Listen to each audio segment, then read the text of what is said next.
going towards that Ornn, and Alphari has been playing so much Renekton. As soon as that GP gets taken away, Origen, our team that have done this many times in the past, have gone for the first pick Renekton because Alphari is very confident in this top lane matchup, and rightfully so. Now, I'm terrified for what this means for Finn. We actually did a lot of prep looking at Alphari versus Finn, and I want to see what he's going to play. I mean, Xerxe is still open, Claire is still open, whether you want to run those into the Renekton. I mean, Ornn is still another option as well. We'll probably expect something like a Tahm Kench to join the Senna, the fasting Senna, you know, peel supports or protective supports is a preference. But I mean, yeah, Finn versus Alphari. We've already got ourselves one of the matchups that we're excited to see coming into the game. Yeah, this is going to be a good one right here. And, I mean, Roger maybe even trying to swing that top lane matchup a little bit too, right? With a Senna in the bot lane, she can shoot that laser beam ultimate up towards the top side of the map and turn a 2v2, a 1v1 into an odd numbers advantage for the rest of the squad. And it looks like OG want to respond with the Aphelios Thresh. Now, I really like seeing this coming out from the bot lane duo because if you recall last week, it was the Yuumi Ezreal that Origen were super confident coming into the week on against Fnatic. It did not work out at all. But then for games 3 and 4, they changed it to the Aphelios Thresh in the bot lane. They looked very good on it. They were picking up 2v2 kills against Hylissang and Reckless down there. And I am just so much more of a fan when Destiny can be on one of these playmaking supports like the Thresh. I think he looks so much better on them. I completely agree with that, and I want to see what impact that's going to have against Vander, obviously on the Tahm Kench, slightly different matchup, but I think it was Dracos called Larssen the Azir King over on the analyst desk. 4 games played this split, 3 wins, 1 loss, and a very meager 11.6 KDA on that champion. Very comfortable, very effective, and one of his strongest looking champions. So I want to see what that's going to do against Nukeduck. Ideally, I would like to see Nukeduck playing something a little bit aggressive into the pick. Nukeduck has been on tank duty, and frankly, I don't like it. I don't like the look. I've always liked Nukeduck on more aggressive champions.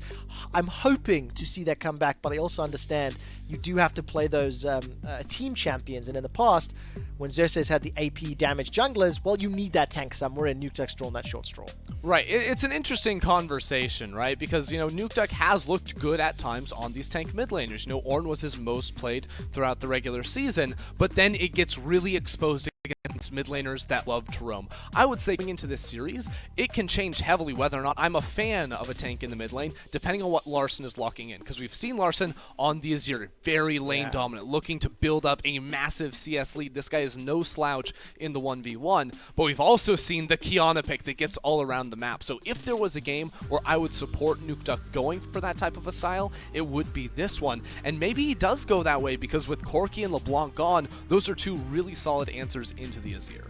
I mean, is Zoe still available if they wanted to go there? I don't know if you really want that with the... I don't think Nukeduck's going to pick the Zoe anytime soon. Okay, I just wanted to throw it out there. We saw the Kled band away, so one of Finn's comfort picks, one of his signatures locked in. I'm going to hold my breath for a moment because I really hope we see the Kasadin. We actually just talked about this in a practice not too long ago, and it's locked in. Kasadin versus Azir, and... Okay, so Nukeduck may have just won the game, right? I'm a huge Kasadin fan right now on the current patch. I think this champion is so insanely strong. If you reach level 16, the game is won. I'm just gonna put it out there here for Origen fans out there. They're like they're blessing up right now. They're like, yes, we got it. Rogue Origen. We expect it to go slow. We expect it to go late. Kasadin is such a good pick here with the Trundle 2 to cut down the Ornn. It's gonna be really solid. But to dive deeper into this Kasadin, you look at the side of Rogue. Like, how do Rogue force anything onto you? There's no hard instant CC. Ornn's delayed. Tahm Kench is delayed. Kasadin can have a field day with you, and this game is going full scaling. This game is going full scaling, man. Okay, so tell me what you make of the Kindred now. Obviously, with Gragas gone, Karthus gone, Olaf gone, a number of champion bans. Trundle was picked up, which I think I like, into the TK and the Ornn. But now Kindred as a reply, I've not been super impressed by the Kindreds that I've seen thus far. No, but I will say that I think this is the type of game to pull it out. So game ones in best of fives typically have more off-the-wall picks. You see the Kasadin, you see the Kindred. Kindred, similar idea here. You have a really solid matchup up against the Trundle. You have the range advantage, you have the red buff to apply auto attacks, and Inspired has basically said his goal isn't to try and take over the early game and go for these ganks or anything, but it is to look to scale and to have that ultimate to protect his backliner when they're getting dove on by a Kasadin and a Renekton in the late game. I think this is a really clever, really interesting combination when you have 3 scaling backline champions and an Ornn with his Ornn upgrades as well. Oh, this is going to be very fun in the late game team fights, and honestly, exactly what every single analyst, observer, League of Legends fan, and LEC viewer was anticipating. And Ender, just to summarize it, scaling, maybe a little bit more scaling. What do you think? Look, I'm just going to say this is the type of game where we are going to have a lot of time on our hands. QuickShot. This is going to be a long one. This is going to be a good one. Origen versus Rogue, game 1, coming right up.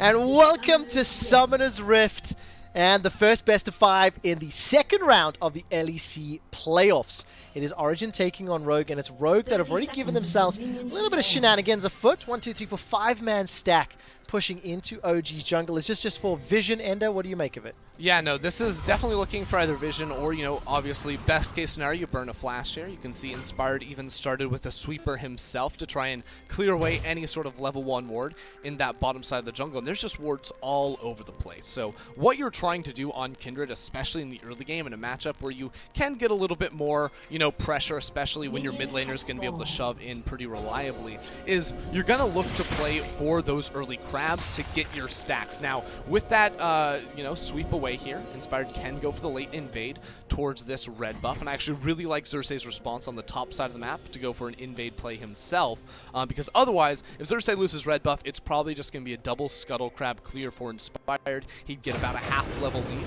off that initial clear, so instead will be pretty even overall, but keep your eyes on which side of the map that mark does spawn, because that would be pretty telling for Xerxe.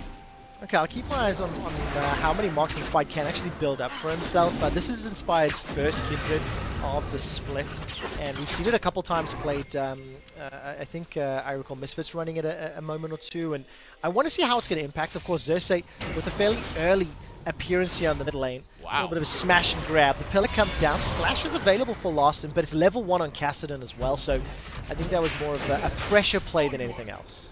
That was not typical Xerxe right there. Xerxe is the type of a jungler that wants to stay like in Fog of War for as long as possible and sort of confuse his opponents. That's the type of gank I would expect an Inspired to go for.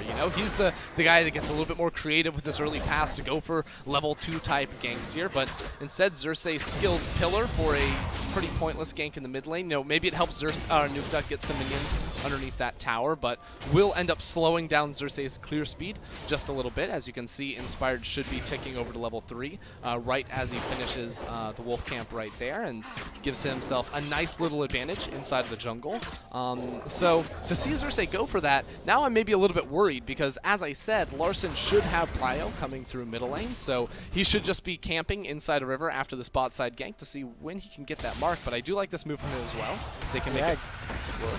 Whoa! We're going to find out. That's a lot of aggression. The lantern was good, and that's going to be a flash for safety as well. But Hans Sama and Vander, they've shown to be a devastating duo. With the help of Inspired, they get 3 summoners down bots. But this is actually so huge for Rogue's bot lane there, and it all comes back off of that level 2 gank from Xerxe. Again, Inspired had split the map right down the middle, so he had full control over bot side. He then knows that Xerxe is going back towards his top side jungle, so with the lane sort of corralling its way in towards Rogue's tower, they set up that freeze and have now gotten all the summoner spells. That's going to open up, well, I would say a CS advantage down bot side, but it's the fasting Senna, so we'll just deny a little bit away from from Upset here, who should be able to pick up a big wave as it crashes in towards tower. But as you can see, Inspired also going in, taking away the enemy Raptor camp as well, and should be here to respond if Xerxe were to even try for a play himself. I mean, it's a 300 gold advantage already, just from some CS advantages in multiple lanes.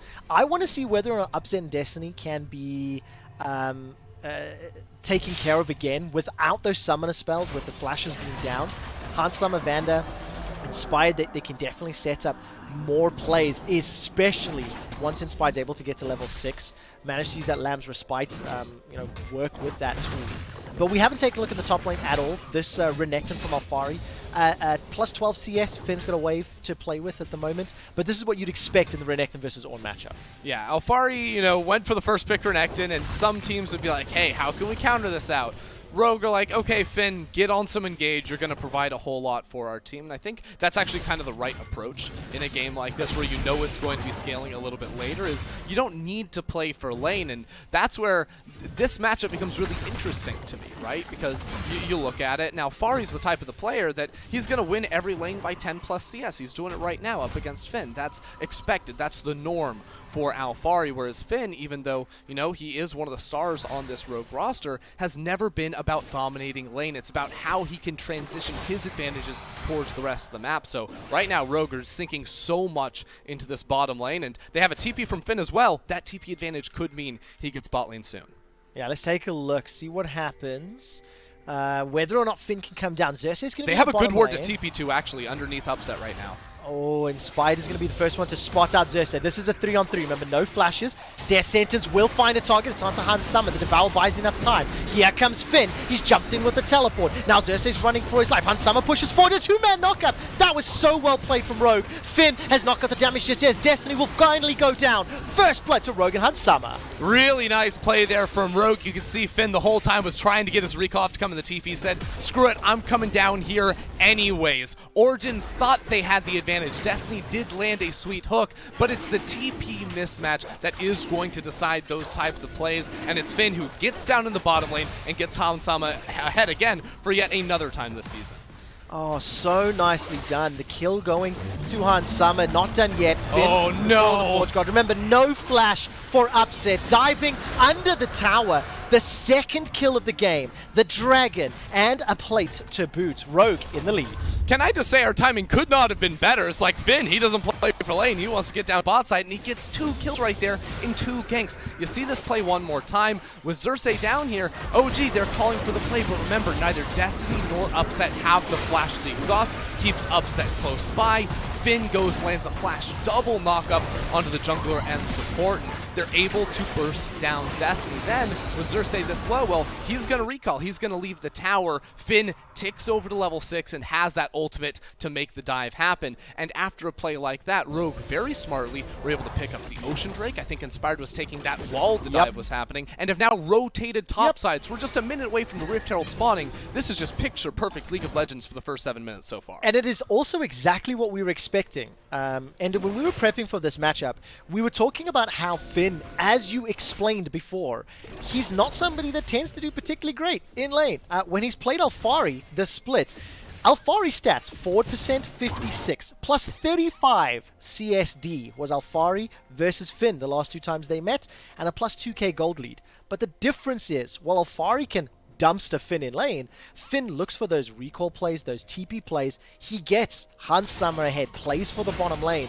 He's done it by running down, he's done it by TPing, and then by unlocking Hans Summer. That's how Rogue can push their leads elsewhere on the map, just as we've seen. So this is a great start by Rogue, and having a 2-0 fasting Senna and access to the Herald, this is just exactly what Rogue were hoping for. Yeah, it is going so well for them right now, and notice to keep talking about Finn a little bit too. It's weird because I feel like top laners, you usually only get credit when you're the player that like smashes your opponent, right? And in the past, our great top laners have been that type of type of, style. But this split we've seen Bwipo doing super well, not just playing aggro in lane, but also transitioning to the rest of the map. And that's almost the style of player that I would compare a Finn to. Is that type of guy that isn't playing for his lane. He'll sack minion waves. He just TP'd bot lane while there was a wave and a half underneath his tower. He said, forget it. I don't need the minions. I'm here to make sure my carries get ahead. And I think that that type of attitude is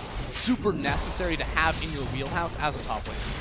And it really helps when you do have a duo lane that have been performing. Hansam and Vander have looked pretty good all split long, and they've had definitely some standout moments. Being able to put down Upset and Destiny is a path to victory here for Rogue. So they've got a 1700 gold lead. They've got themselves that Ocean Drake, the 2-kill advantage that we've already alluded to. And even the CS numbers, Finn has been able to balance that out. He's just one wave behind Alphari.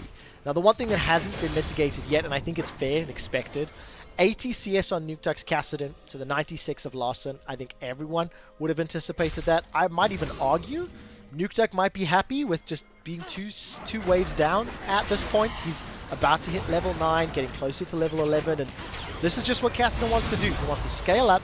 They get a flash from Inspired. I was so much in story mode, I didn't even realize Inspired was in trouble. But he escapes, and I think, by the way, Inspired has still only got that single stack. Yeah, he's only got one mark of the Kindred so far. Yeah, look, Trevor, you're getting surprised by action. I think OG versus Rogue are getting surprised by action. They were expecting to show up at 30 minutes in this game. They weren't quite seeing the plays down bot side happening. But no, I think you were talking about Nukeduck just a little bit there, and he's totally comfortable on this type of CS deficit. You can see the Rod of Ages has come through, and even with Rogue getting an early lead, that doesn't nullify the fact that at level 16, Nukeduck should be pretty unstoppable. We've already said the reliable CC is just not there to be able to lock him down, and there's also no one on Rogue that can reliably match him in a side lane too, because for a while in this game, through 2 items, I think Larssen should be able to clear waves in the side lane, no problem, up against the Kasadin, but there will come a point where Larssen is going to just have to press R to get the Kasadin off him, and then Kasadin will chase him down the lane if he's not playing super safely. So that sort of side lane win condition for Origen is something that I am going to be looking at very closely here for the team, because it's something that Origen really haven't incorporated into the style. Origen have always been a team that is looking for the 5v5s, is looking for the team fights, and even when they have had the ability to try and really blitz down side lane turrets, go for inhibitors, etc., it's come down to the 5v5s for them. So if they're able to pull this off with the Kasadin, I think it actually spells very good signs for them moving forward. I actually remember that Alphari playing like Camille on side lane and having the ability to push waves, but instead just peeling back, looking for the fights, forcing objectives. Yeah. I've just had these flashbacks from weeks and weeks ago. It feels like a lifetime ago right now, Ender, with everything going on. But yeah, I mean, like you said, 1,000 gold at 11 minutes, definitely nothing to be super terrified by. Finn was roaming his way up towards mid while the Rift Herald will finally go down.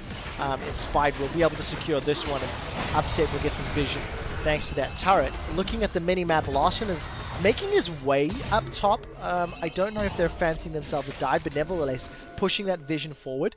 And now we get to see where is Shelly going to get used. Turret plating still 2 minutes to go, so if they use that quickly enough, they can push that gold lead just slightly further ahead. Yep, that's what is going to be the play for them. They can also set that up to help secure the dragon, because as you're saying, Finn was rotating up towards the, into the river, towards mid lane in case a fight broke out. What it also meant was there was vision on the Infernal Drake, so Xerxe wasn't easily able to sneak that one away. Had he started that up, all of a sudden there's an Abyssal Voyage bringing Hansama over to the equation as well there too. So Xerxe intelligently decides, nope, we're not going to start up that objective, but what it does mean is that there is no response to this play from Rogue yet again. Rogue have all control over this game. They've dominated the topside vision, which allows Hansama and Vander to play very aggressively. And all Finn has to do is play safe down here and not die to a potential Xerxe gank as he is in the area. I mean, if I do the very basic math, 120 CS combined for Upset and Destiny, 99 for Hansama and Vander. If I can ask the observers to toggle over to the gold, and we can do some quick math to work out the equivalent values there. Looking like further ahead, 2,600 gold on the side of Upset and Destiny. About 600 gold ahead for Hansama and Vander. Obviously 2 kills to their name is definitely going to play to their advantage. But this is again what you'd want to see if you were Rogue. Get fasting Senna into a strong position, get the item advantage. They're going to continue pushing this top wave, and with the Infernal Drake looking like it's about to be pushed. Rogue making some waves down. That might be another objective for Rogue to just pick Abyssal ahead. Voyage 2 mid lane. They're just going to look for the tower here. Yeah, going to push the tower. Rift Herald, 30 seconds left on that plate. Should be able to get an instant charge. Finn can come in from behind. With that Call of the Forge Guard is not even going to be needed. Origen are going to concede the tower. So that's tower first blood picked up. First dragon conceded. First blood conceded. And let's see whether Rogue are bold enough to push further. 2,000 gold lead. At what point do you believe Rogue's lead is going to be big enough to overcome the level 16 win condition of a Nukeduck Kasadin? Well, the thing is, I don't think you can really point to any sort of numbers here for Rogue, because what it's going to come down to is you always have like that timer against you, but assuming Rogue can like force a 5v5 on like very superior itemization, which is going to be likely because you have an Ornn in your game as well as 2 marksmen and like a super high, you know, DPS mid laner in this Azir too. Like their team fight is always going to be super, super insane, and all they have to do is try and manage Kasadin as best they can in order to come out on top. I just think they're playing such good League of Legends right now that the game should be pretty easy moving forward from here for Rogue. You know, we're talking about items, and Hansama got Umbral Glaive at 11 minutes. Like, you get full vision control over the river, over the enemy jungle, anything like this. So because of these different things, Rogue have been able to go deep into the enemy jungle and put down vision. Then they use the Abyssal Voyage to just get this huge window where they can push mid lane tower. It just really is solid stuff for them. That Catfish has got a Sunfire cape. Finn is sitting on a Sunfire cape. Nash's Tooth already completed, compared to 4 stacks on Aroa and some thrift shopping between Alphari and Upset. So if a fight breaks out now, I feel like Rogue have got a significant item advantage. That's before you add in the 2 Drakes. Another tower's going to fall. I love this early game here. Rogue showing they've got some clean decision making. They've made the dives work, or the teleport rather, from Finn into the dive, and it will be at the cost of... Look at top lane, though. This is getting really sketchy. Hansama and Vander back away at the right time and play sword. Okay. That could have been bad there. Had Xerxe been able to find the window. It was Nukeduck actually sitting in the top lane brush, waiting to try and find a pick there, had Hansama and Vander overextended. But these have been sort of all the interactions from OG, where Xerxe is close by and looking for a gank, and it doesn't quite pan out. Whereas every single time Rogue have attacked, has been very decisive and gone wildly in their favor. So just a few different things going slightly different for Origen. All of a sudden this game would be right back even, but for the time being, Rogue still in full control. Well, we have some time, so I want to ask you, Ed, our expectations for Xerxe versus Inspired coming into this, the belief and the feeling that when Xerxe comes up against junglers who are expected to be weaker than him, or he is a better player than, he tends to really make those players look worse than they are. And this time around, that very early invade from Rogue and sort of the splitting of the map, plus then that strange level 2 gank from Xerxe, uncharacteristic, unexpected, and it's put Xerxe in this position that he's 0-0-0 on Trundle. He still has a lot of value, don't get me wrong. That Subjugate plus the Pillar in these team fights is going to do a lot of work, but it's not what we were anticipating, and Inspired kind of showing up in the first game. Right, this was a matchup where I was thinking like, hey, Inspired, sometimes he goes for these sort of like off-meta paths, and what I mean by that is he will go for the level 2 gank. You know, the Analyst Desk was talking about the game 1 match against Misfits where he took red buff on Talia and dove bot lane. That ended up going horribly wrong, but it has gone nicely for them in the past. You know, when he was on his Olaf and making all those invade plays last year, he really did make a name for himself. Just holding that box. It looked like Nukeduck was trying to go in, but I don't know what he was trying to do there, because Rogue are able to pick up yet another tower up in the top side of the map. We both know that was too risky of a play. And Origen, they play the safe calls, right? No. He's not level 16 yet. It's not the time to be emboldened. So we'll go back to the Inspired and Xerxe discussion. Like, I just want to put Nukeduck in a side lane. Farm up, do your business. No, but Xerxe has been the type of guy where whenever I watch him, I feel like you learn something new about the jungle, because he's the type of a player where it's very clear he can see like all the options his opponent has in their path. So he doesn't necessarily know which path you're going for, but he always knows that you have like 3 or 4 different things you can be doing, and the second you reveal yourself or he can pinpoint your location on the map, that is when he punishes you. That's when he's able to find a counter gank. If you actually fall back to the last time these two teams played, Inspired went for a level 2 red buff invade. Timing was slightly off, so Xerxe ended up forcing him away from there, and then counter ganked him in the top lane and got this really sweet kill, flashing over the wall on the Gragas. And it's these types of moves that make me, whenever I come into a matchup like this, go, hey, Xerxe, he has the advantage. But then Xerxe was actually the guy that went for the crazy level 2 thing this game. Inspired is playing a good early game on a scaling jungler and making things happen, so this is a different look from him, and it's one that I think is very, very good for Rogue in the postseason. Taking a look, I think Inspired currently only has 1 mark to his name, and I love the fact that Rogue are sort of beating Origen at their own game to a degree, right? Playing smart leap, they've got 2 dragons already, there's 45 seconds till the next one. If you look at the minimap, OG have got a numbers advantage at the time being, and there's no tower in the bottom lane for Rogue to fall back to, so I imagine there might be some sort of contest. But Nash's Tooth picked up a Kindle Gem for Vander, plus the Null Magic, so you have to imagine that's going to become a Spirit Visage in the not-too-distant future. Abyssal Mask for Finn. Almost Black Cleaver for Inspired, so they're scaling. They've got a very good itemization lead. Rift Herald was picked up as well, so we can even see that being used to push down another tower. See, Trevor, I actually don't see a way for OG to really contest this objective. Like, Alphari is really strong right now, like, don't get me wrong, but the backline peel with an Azir ult, a Kindred ult, Tahm Kench too, like, I don't think that Origen can even come near Rogue in terms of their itemization, and that's really, really unfortunate for them, because they give up yet another Drake, and because Inspired was able to take that first Ocean so early into the game, we're going to be looking at a 25-minute Cloud Soul for Rogue. This is going to be the second mark of the game for Inspired, as they're able to invade that one away.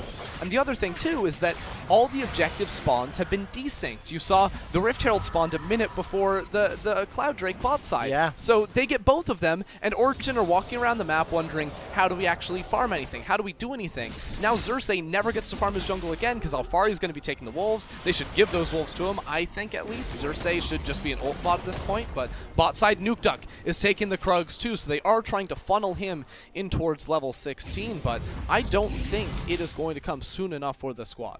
Okay, so 3 levels away. That is the time. If you were an Origen fan and you voted hashtag OG win, which I believe 67% of the Twitter voters did vote for, that is your win condition you're looking for. Ender, I want you to look into your crystal ball. I want you to go 4.5 minutes into the future, okay? The Cloud Soul is on the Rift. Rogue maintain the advantage they have, as has been the trend for the last 20 minutes of gameplay. Do Origen win that team fight? Do they have enough tools to get through what you just described? The Azir, the TK, the Kindred ult, Ornn? Or will Rogue just simply pick up the Ocean Soul and look to set themselves up for a Game 1 victory? Because that's the world that I'm currently projecting. Yeah. In 4.5 minutes, Inspired is going to have the Obsidian Cleaver upgraded, because Finn should be probably level 15 at that point.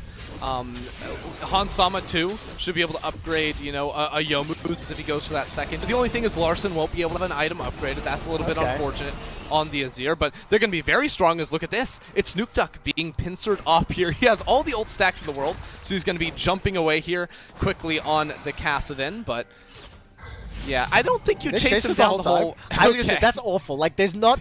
Benny Hill is not long enough. That song will finish before you've caught that Kasadin. Well, he actually didn't start even channeling his recall.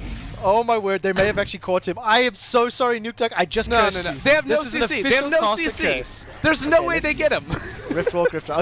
Okay. Right. He lost his whole mana bar. So this is actually, I think, too much from Rogue here. They thought they saw him in side lane. They're like, hey, Nukeduck in side lane, we can pick. But what they failed to realize is that it's Kasadin in a side lane. So, while yes, they get his full mana bar, and that's kind of funny. Alphari pushes the bot wave all the way into the tower. They're able to deny some away from Finn here. So that's a small bit of breathing room from Origen, which will be quickly taken away here, as the Rift Herald's going to be spawned in the mid lane one more time. That should be the mid lane tier 2 tower at the very least. With all of Rogue trying to run over and respond, we may see a fight here, QuickShot. Alphari's looking to come in from behind. Shelly will get the charge down. Nukeduck is about a third of his mana bar. Won't be able to chase. Actually, him burning through mana may have been what prevented that call. I don't know if Nukeduck could have played the extended engage. So Rogue, 5 towers to 2, 3 dragons to 0, 2 kills to 0. And I am starting to get nervous for OG here in this game. 1.5 minutes to dragon, and if I recall correctly, And don't let me put words in your mouth, but I believe you were saying Rogue should win the dragon fight and get the soul. Yes, I am very much in the camp that Rogue are going to be winning this fight. Like, yes, the Aphelios, but with all summoner spells available from the back line of Rogue, that gives them such an advantage here, because when you think about what OG need to do as a fight, it's not about playing a slow front-to-back team fight where Aphelios is carrying. No, it's about, like, how does Nukeduck find Larssen out or find Inspired? How does he get them to flash away from the fight so that Rogue drop tons of DPS in that extended trade? Right. Well, I don't feel that Nukeduck is yet in the position to be able to do so, and when flashes are up for those backline carries, it becomes so much harder for him to actually have kill threat. Absolutely the case. Call of the Forge God comes down a minute until Dragon. Ladies and gentlemen, if you are watching at home, Hans Summer is only around 76-ish, 75-ish souls. Inspired at 24 minutes on a quasi-infinite scaling Kindred has a grand total of 1 mark. That's right, 1 mark, ladies and gentlemen. Wait, he only has 1? I thought he got a second one off the Raptor camp. Okay, number 2. I take it back. Okay, Take it back. He's halfway there, man. He's halfway there. 2 minutes have passed since my last update. That's my bad. He's on 2, ladies and gentlemen. It's double as effective as I just pitched it. But Ender, set this fight up for me. OG very clearly do not want to give it up uncontested. But holy moly. Does Larssen actually have Rabadon? If he recalls on Rabadons, I don't think he has enough money. I would be amazed if he actually did, but it would be GG. Okay, he doesn't. OG are not completely blown out of the water, but Rogue's still very much in control. Look at how Alphari is positioning in his bot lane bush. OG wants to contest this. It doesn't seem to me like it's going to be just a straight 50-50 here with their positioning, but now they're actually pulling it back. Rogue, what are they going to do without the Ornn ult? Oh, this is going to be a little bit more difficult. Alphari hasn't pulled the trigger yet.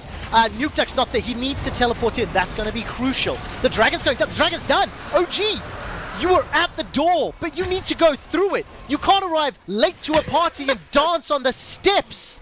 You can't just listen to the music in the lawn of the house party owner. OG, watch the soul go down and wave and go like, my bad. Nukeduck's the type of guy that's out on the front porch right now with the boombox up over his head. He's like, let me in. I want to be level 16. I want to be in the party right now. But Rogue don't want to give them the chance. Not at all. He just needs one more number. He needs that 5 to be a 6, and then maybe he can do something. But even then, you know, the scaling items still aren't all the way there. So he is going nuts just waiting inside the jungle looking for a pick.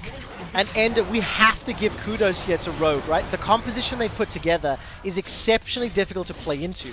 Even if Nukeduck and Upset had found targets, Lamb's Respite, Emperor's Divide, Devour, Senna shielding and ultimates, like there are a lot of tools that you can use to win that fight, and we know Origen are somewhat risk averse. They play the 75% certainty fights, the 80% certainties. So when you're playing into a team comp that has so many like tools to deal with, it's no wonder that there's hesitation. Well, the thing is, like, I don't blame them for playing like this because they just frankly need time. Early game didn't go exactly well, but even then, like, Bold is close. It's just the literal champions in this game. It's so hard for them to do anything here. With Vander coming around, they're going to slow down Xerxe. All right, Sunglash does find a target. Xerxe is going to get chunked out, 50% HP. Finds Atlantan to safety. This should open Baron. Just go do Baron. This should open Baron. Ornn has his ultimate available. Azir, ultimate available. Kindred, ultimate available, but that can be a double-edged sword inside the Baron pit. Yeah, they're just going to look for the turn right here as OG funnel themselves into this corridor here. Can Rogue turn? They're just going to get the Baron for free. There's not even a fight. Again, absolutely nothing happens. Finn's looking for the engage, though. Call of the Forge God comes down. That's a double knock-up onto Destiny and Xerxe, and Destiny, his life is forfeit as Rogue get Baron. They've got the soul. The Abyssal Voyage chases onto Upset. His flash is now gone. And that Tahm Kench, he's a speedy boy. He's a carry. He's going to solo kill him. He absolutely is. Gets the Devour. Here comes Hans Summer. Thank you. Vander deserved that kill. Hashtag Vander is the best Tahm Kench. Not done yet, though, as Lamb continues to chase down, as well as Wolf is looking for the bite. Xerxe will be in trouble just a moment's time. 1 or 2 more hits. Inspired gets them, gets back, and Rogue in absolute control. Rogue are playing the easiest game of their lives right now. They're literally taking everything, and Origen can't even get there in time. They're on the mid lane tower, OG walking around, literally nothing they can do. Rogue came in with this draft. They've won from minute 1 onwards here, and are now going to walk into the base a second time once they come back here with the Baron buff, because the base has been broken, Trevor, and quite frankly, Origen have been too. Yeah, remember, Origen got destroyed by Fnatic in the upper bracket to be in this position. But again, the Baron just completely taken without any contest whatsoever. Admittedly, Xerxe was late to the party, and Nukeduck wasn't really close enough to riftwalk him.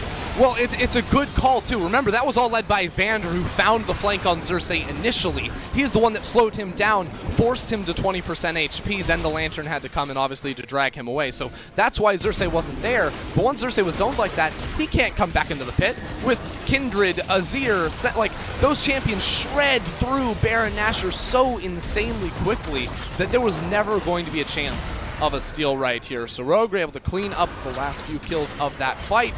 And on the top side of the map, Nukeduck was just farming. He's level 16 now, but it is too far too late. He cannot go into a side lane against Baron. Rogue are going to be able to push. They absolutely can. First pick in this game was Renekton, right? First pick over 35 minutes ago. 0-0-0 for Alphari's Renekton.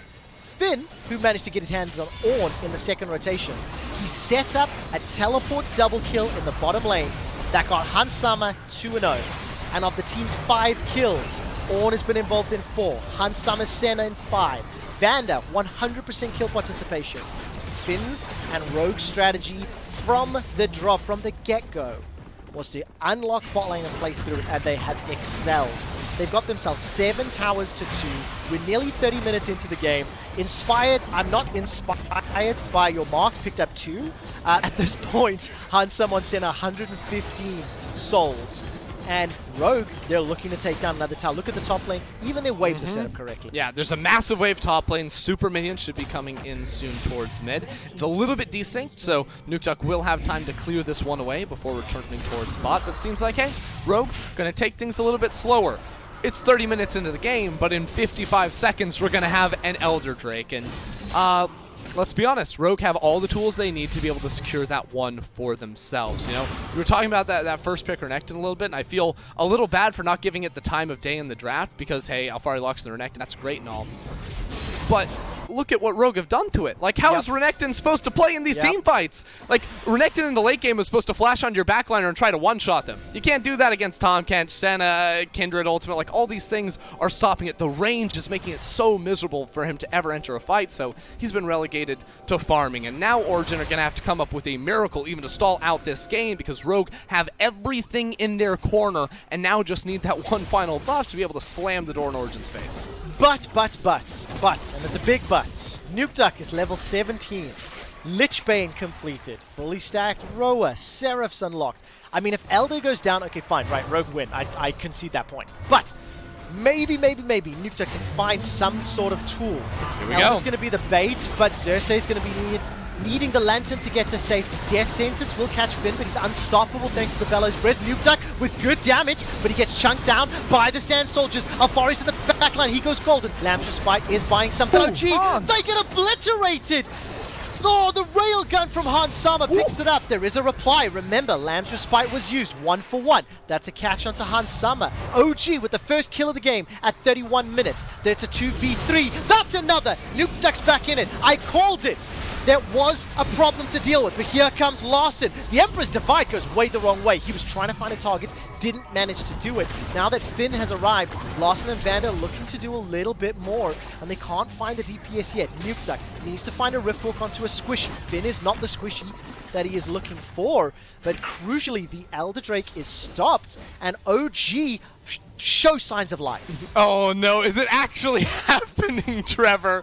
The castle win right there, looking pretty nuts. Even down 2k gold against Ornn items, still jumping in and getting the absolute one-shots right there. Watch the fight again, because it's a little discoordinated from Rogue, and that pillar is really miserable. It slows them all down in this portal, where Finn is now zoned away from the rest of this team. Nukeduck on the side gets down a lot of damage before running away, and then Alphari coming into the backline gets the exhaust and the Kindred R. Kindred R comes in way too early, so while yes, Upset does get nuked on the side of the fight, when Inspired goes forward like this, he gets instantly popped, instantly destroyed, and then the CC comes through. Nukeduck, level 17, Lich Bane completed now, 3 items, is a monster, and when there's not the CC, when there's not the Kindred ult or, you know, the Emperor's Divide to be able to lock him down, he is going to reign supreme. You can see right there the R even misses, and I think could have gone a little bit deeper. But he knows he's scaling. He is such a beast at this point in the game that you wait it out and you fight now. Okay, they have to fight again. You cannot concede Elder with a 4-stack Dragon. That is Nukeduck playing on the flanks, using a Rift Hook. He's got a full mana bar to play with. Elder's going low. Alphari, no flash available to him. And then don't be surprised by Kasadin at level 17. You called it in draft, man. You said if Nukeduck gets to 16, it can happen. It's still a 4,000 gold lead for Rogue. Yes, they've got themselves the soul, but Rogue are not able to pick up the Elder yet. The siege continues. OG, they're playing on flanks. Look, bottom lane being shoved by Upset, mid lane being shoved by Nukeduck, and the Elder's been started now by Rogue. This is such an uncomfortable position to fight in. Rogue needs to be able to commit towards one way with the Ornn ultimate. This may be the opening for them. It will indeed. That call of the Forge Guard went way the wrong direction. That was not what you were hoping for if you're a Rogue fan. Destiny flashes forward. He manages to catch Finn again. Not the priority target. Devour buys some time as that Pillar of Ice slows down Rogue. Inspired, going to use the Dance of Arrows over the wall. Death Sentence goes wide, and the tension continues to mount. OG can lose the game if they lose the Elder. Yeah, it would just be instantly over, right? But on the flip side, if they get the Elder, that opens up the Baron, that opens up so much more for them in this game. Now, Rogue are going to stick around here, and keep in mind, Nukeduck is not in the side lane, abusing the teleport, pushing down for towers. He wants to be here for the 5v5. Finn does not have R ready. It might be time for OG to go in.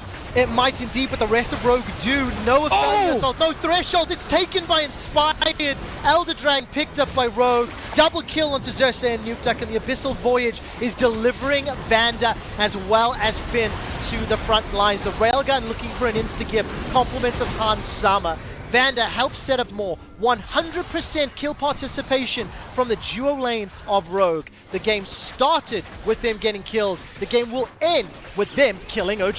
There was one slight hiccup at the Elder Dragon, but right there they are able to execute very, very well. For 34 minutes, the cleanest game I've seen Rogue play all split. They're going to march it down for victory in Game 1. Consistent performance from the team. Rogue open up the series, taking down OG in Game 1.